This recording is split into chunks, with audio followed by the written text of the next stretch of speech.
পরিস্থিতিটা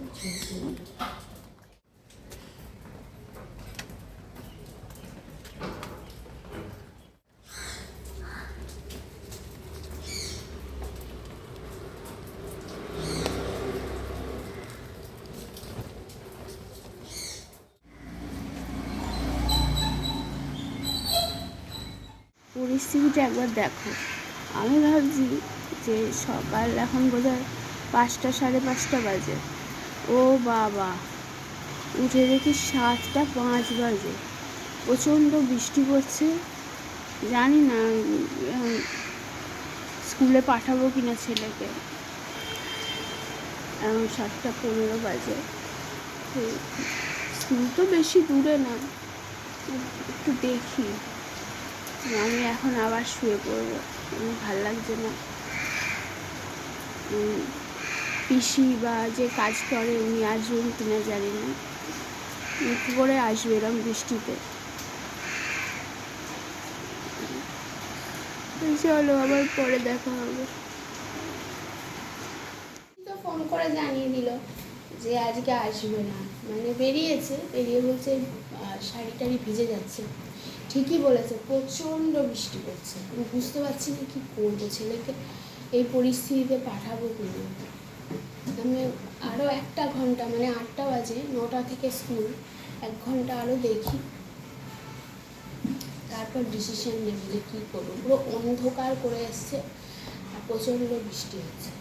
তো আজ তো খিচুড়ি বানাবো ঠিক করে ফেলেছি, চায়ের জল বসিয়ে দিয়েছি, এবার খিচুড়ির প্রস্তুতি নেই। হয়েছে ভয় দেখানো, আমাকে ভয় দেখানো হয়েছে। হ্যাঁ, চলো চলো চলো, এবার ব্রাশ করবে না বললে হয়।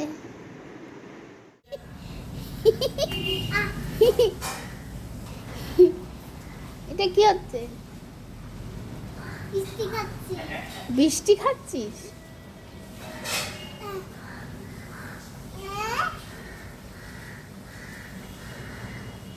এ কি, ওটা আবার কি হচ্ছে?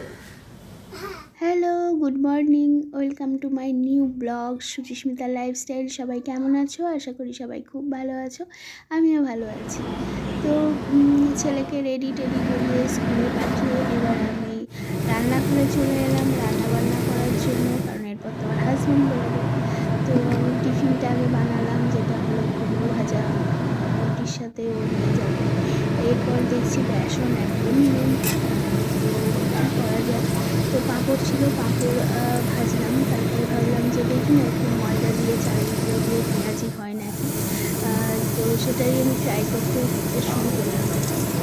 তো পেঁয়াজিগুলো এত ভালো হয়েছিল কী বলবো। ওদের সবাইকে দিয়ে একটা রেখে দিয়েছিলাম শুধু আমার জন্য, টেস্ট করার জন্য। বাট এর মধ্যে যে বেসন নেই এটা বোঝাই যাচ্ছে না, এতই সুন্দর খেতে হয়েছে।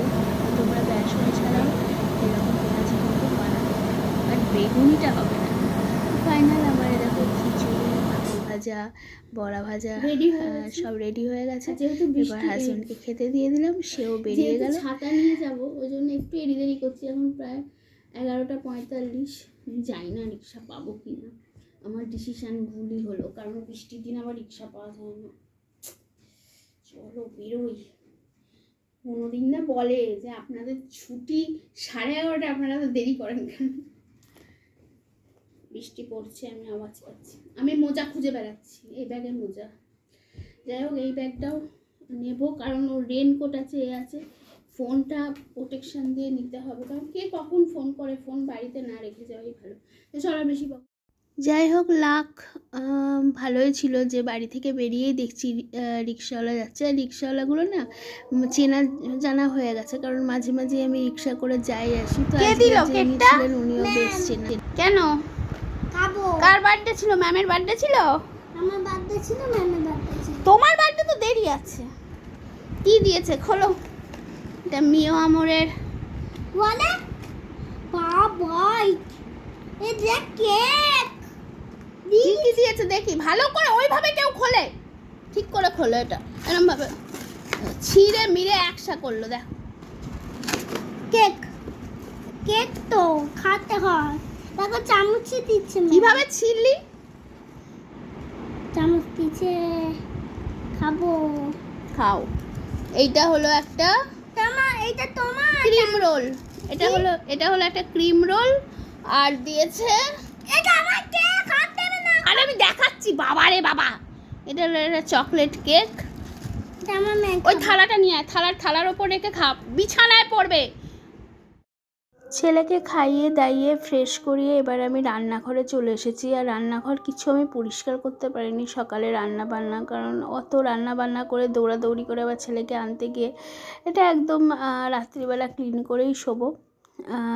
আর কি করব, তো রুটি তো আটা মাখাই ছিল, তো রুটির সাথে কি তরকারি করব ভাবতে ভাবলাম যে যখন শাশুড়ি মা বেঁচে ছিলেন না, তখন আমাদের রোজের একটা জল খাবার থাকতো সন্ধেবেলা।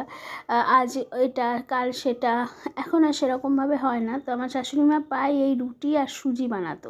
মানে শাশুড়ি মা বানাতো না, তখন যিনি রান্না করতেন আমার বাড়িতে, তো তাকে বলতো যে আজকে রুটি সুজি বানাও। তো আমি বিয়ের পর কিন্তু অনেকবারই খেয়েছি।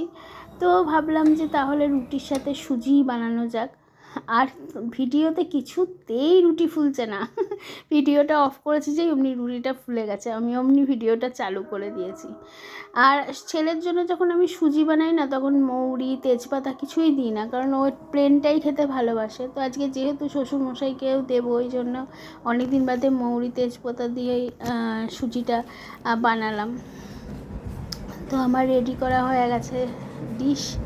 এবার এটাকে নিয়ে শ্বশুরমশাই ঘরে রেখে আসি, উনি ঘুমাচ্ছিলেন। তো বিছানার ওপর রাখি, তারপর উনি ঘুম থেকে উঠে ঠিকই খেয়ে নেবেন। ওনাকে আর আমি ডাকলাম না। আর এদিকে ছেলের জন্য তো সুজি নিয়ে এবার আমি ওপরে চলে যাব। আমাদের রান্না থেকে উঠেই বলবে মা কুমড়ো গাছ লাগিয়েছেন এখানে। এটা আমার রান্নাঘরের পেছনের দিকটা। তো আমি পিসিকে বলছিলাম যে এবার একটা লাউ গাছ লাগাও, একদিকে কুমড়ো ঝুলবে একদিকে লাউ ঝুলবে, বেশ ভালো লাগবে আর কি। এইসব বলেই হাসাহাসি করছিলাম আর কি। একটু বাইরের দিকে এলাম ওয়েদারটা দেখার জন্য, যে আজকে কি আমি বিকেলবেলা বেরোতে পারবো। তা দেখলাম যে একদমই বেরোতে পারবো না। তো দেখলাম ফুলগুলো এখনও সতেজ, আসলে বৃষ্টির জলে কিছু নুয়ে পড়েনি আর কি, সেটাই দেখছিলাম। আর আজকের ব্লগটা আমি এখানেই শেষ করছি, কারণ রাত্রিবেলা ওই খিচুড়িই আছে, তার সাথে ডিমের অমলেট বা আলু ভাজা কিছু একটা বানিয়ে নেব। সব সময় রুটি করতে ভালো লাগে না। আমি এমনি রান্না বান্না 14 পদ বানিয়ে ফেলবো, কিন্তু রুটি করতে আমার এত বিরক্ত লাগে যে কি বলবো আর কি। তো দেখলাম ছোট ছোট এইরকম অপরাজিতা ফুটেছে, একদম কি ভালো লাগছে এগুলো। যাই হোক, চলো আজকে